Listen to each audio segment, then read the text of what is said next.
We're out on a rocky road in the hills near our home in Queensland, but it could well be a rocky road in the Judean hills on the pathway from Moab to Bethlehem. And we're here to tell you a little bit about the story of Ruth, which is the book of Bible we're looking at today. Ruth was a Moabitess who married Naomi's son, and they moved from Naomi and her husband had moved from Bethlehem to Moab because there was a drought on and things weren't good.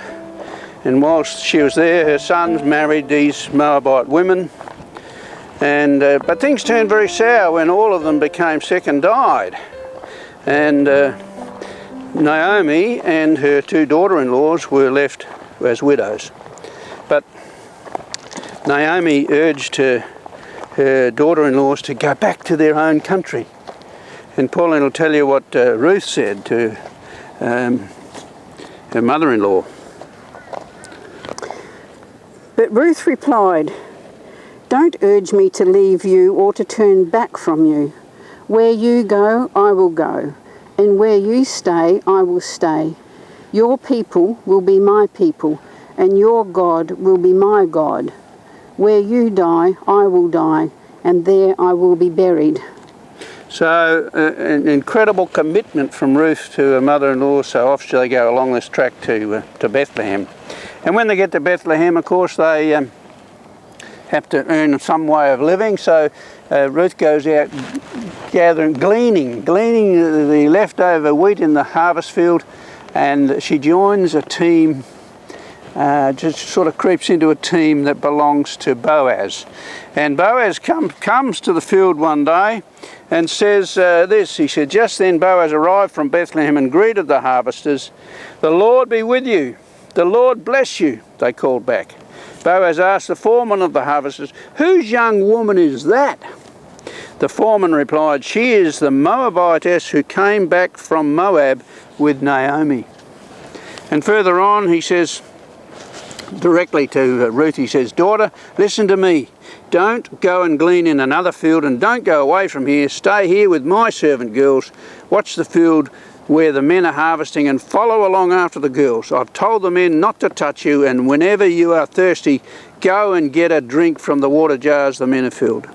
At this she bowed down with her face to the ground. She exclaimed, "Why have I found such favour in your eyes that you notice me a foreigner?" And Boaz replied, "I've been told all about you, what you've done for your mother-in-law since the death of your husband, how you left your father and mother and your homeland and came to live with a people you did not know before.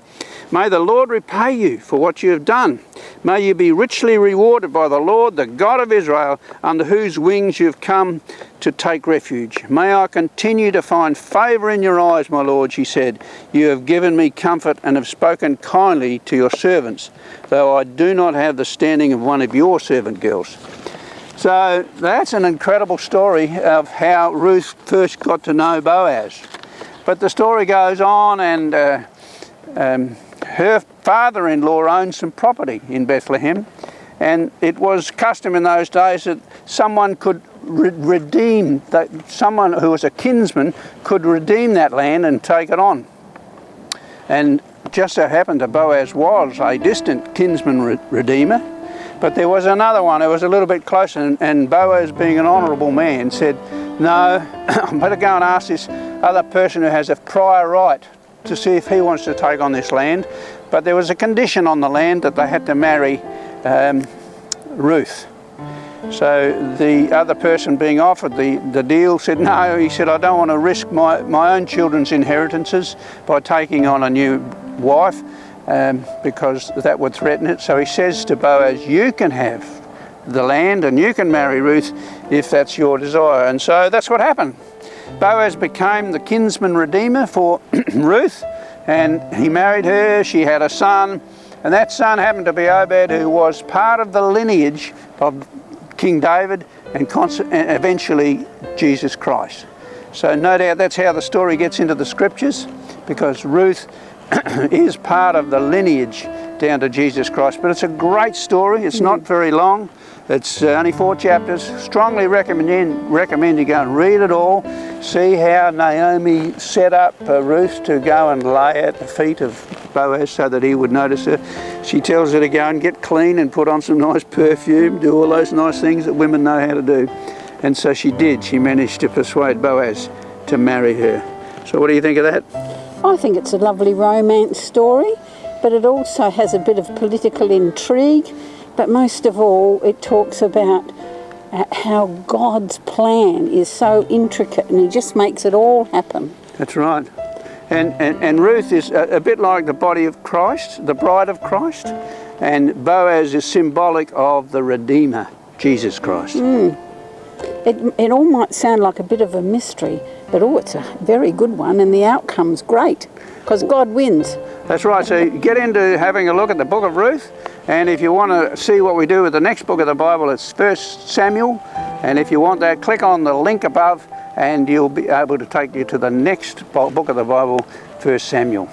So that's it from the hills of, not the Judean hills, but the hills around Curlin Beach, and we ask that you have a great day.